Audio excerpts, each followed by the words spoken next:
After our Sangha offerings in Ladakh, it took a few days for the abbots of the monasteries to recover from the shock, because in their monastery's history, they've never seen a group from so far away do something like this before.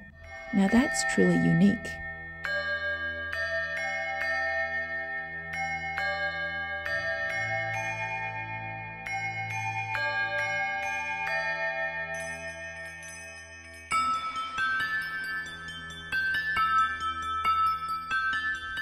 Namo Shakyamuni Buddha.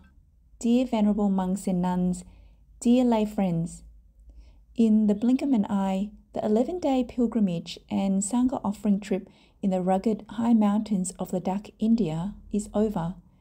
We give our deep thanks to the Buddhas for blessing this trip, because I'm so glad to say that it was a great success.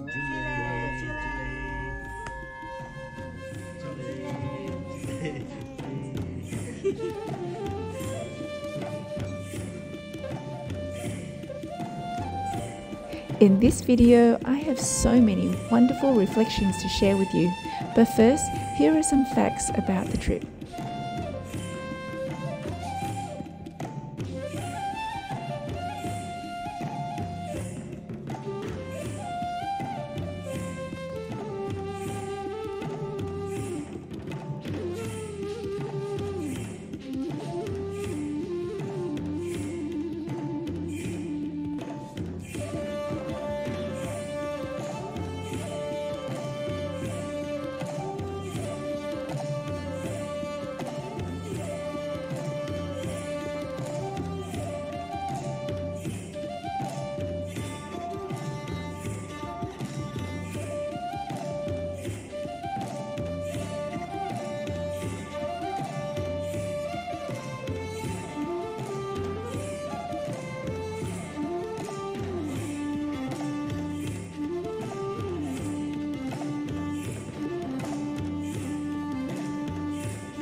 As you know, for any Dharma work to be a success, it needs a number of conditions to come together. Firstly, we're so grateful for the compassion, wisdom, and courage of the Abbot and Vice Abbess of Pháp Bảo Temple in Sydney, our teachers, in deciding to go ahead with the Sangha offering trip. So, why did we go ahead? Well, our teachers are simply practicing one of the Buddha's teachings on Dana Paramita, which is the practice of letting go, or in other words, giving without any conditions, so we can together dedicate these merits to the path of attaining enlightenment and liberation, and help others do the same. Through this, we can see that our teachers are genuine and earnest about their pursuit of liberation and helping others.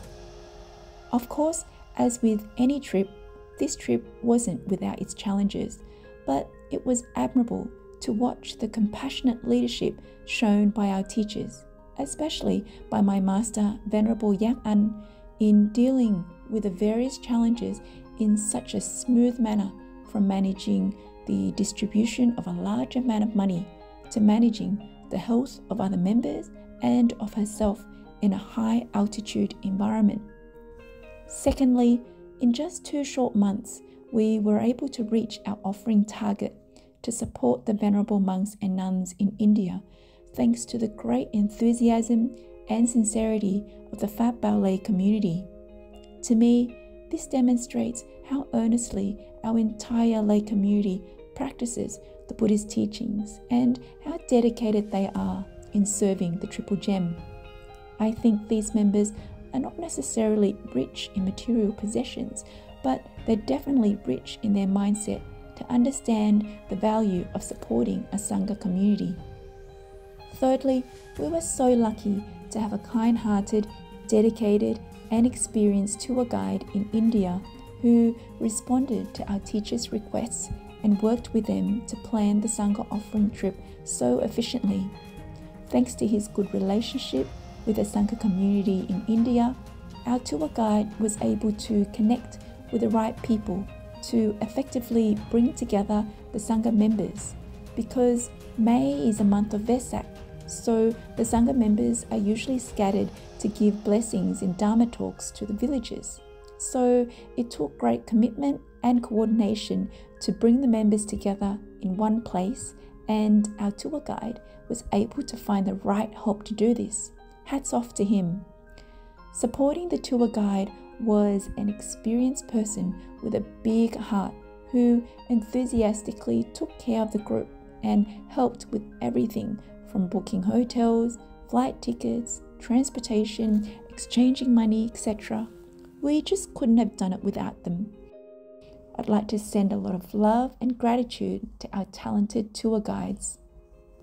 Fourthly, I must say thanks to each member of the delegation, because their sincerity, solidarity, and mutual support throughout the trip helped make the Sangha offering successful. Before the trip, I heard that each member had their own challenges, from a death in the family of one of the members to other members having issues relating to their health, making them almost miss the trip. But they were all able to overcome those challenges to join the trip, especially the 2 members from the UK. Incidentally, more than half of the members got sick, which was not a surprise given the high altitude and low air pressure. However, they kept the spirits high, with no complaints or intention to give up. This shows to me their commitment and dedication to our trip's purpose. So much respect. So why was it a unique trip? Even though the Pháp Bảo delegation has made offerings to the Sangha in the south a number of times before, this was the first time we did this in Ladakh, the north of India. After our Sangha offerings, it took a few days for the abbots of the monasteries to recover from the shock, because in their monastery's history, they've never seen a group from so far away do something like this before. If groups did come, they would expect a lot from the monasteries. For us, we didn't even ask for a group photo with the Sangha. We just came quickly and we left quickly. And you know what? The abbots were even more shocked to learn that we were only in Ladakh for 6 days, and we spent the whole time purely for Sangha offerings without sparing any time for sightseeing. Now that's truly unique. So where did we go? This was the first time the Pháp Bảo delegation returned to the Buddha's land by a direct flight. We flew with Air India for nearly 13 hours straight, so we saved time on the transits. When the plane landed in New Delhi, we were so happy to see a familiar face, Mr. Wang, our tour guide, who was waiting to welcome us from the gate. New Delhi also welcomed us with its gush of hot air. On the first night at Holiday Inn Hotel, our teachers focused on the most important thing first, which was exchanging a third of the American currency we carried into Indian rupees. The next morning, we took a 1-hour flight to Leh City, Ladakh. When the plane landed, the air was completely different from New Delhi. It was cool and fresh. Mr. Wang's assistant, Mr. Bodhi, was there to respectfully welcome our group. When we arrived at Sabu Resorts, we were warmly welcomed by the hotel owner and their staff. There was a kata offering, which is the offering of the white scarf to welcome us. There was music, fruit drinks, and the works. We then rested all afternoon to get our bodies used to the air pressure and altitude of Ladakh.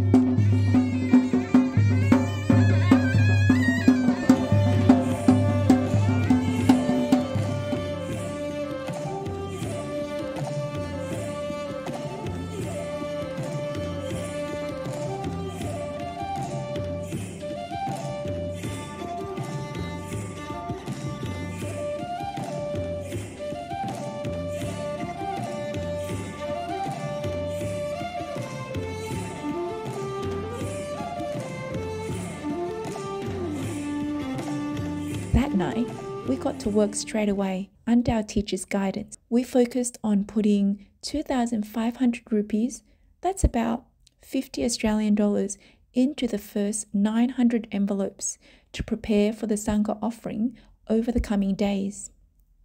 For the next 5 days, Mr. Wang, Mr. Bodhi, and our teachers led the delegation to the ancient monasteries in the mountains of Ladakh.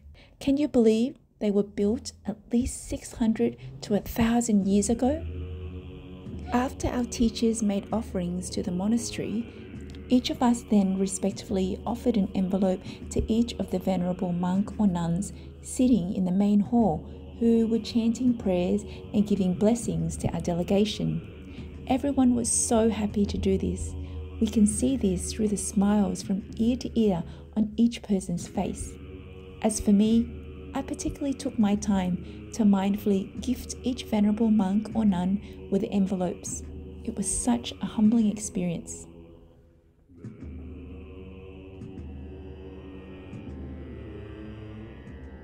Towards the end of our trip, we spent less than 48 hours in Bodhi, India. Even though it was my third time visiting, however, this time I felt the happiest because it was the first time I came as a novice nun in my yellow robe. We got to circumambulate the stupa and prostrate to the Buddha in the main hall and in front of the Bodhi tree. We meditated and chanted the Shurangama Sutra. Despite the strong heat, I felt so peaceful because there were fewer people and we had 15 minutes of privacy for ourselves to enjoy the wonderful magnetic energy of the Mahabodhi Stupa.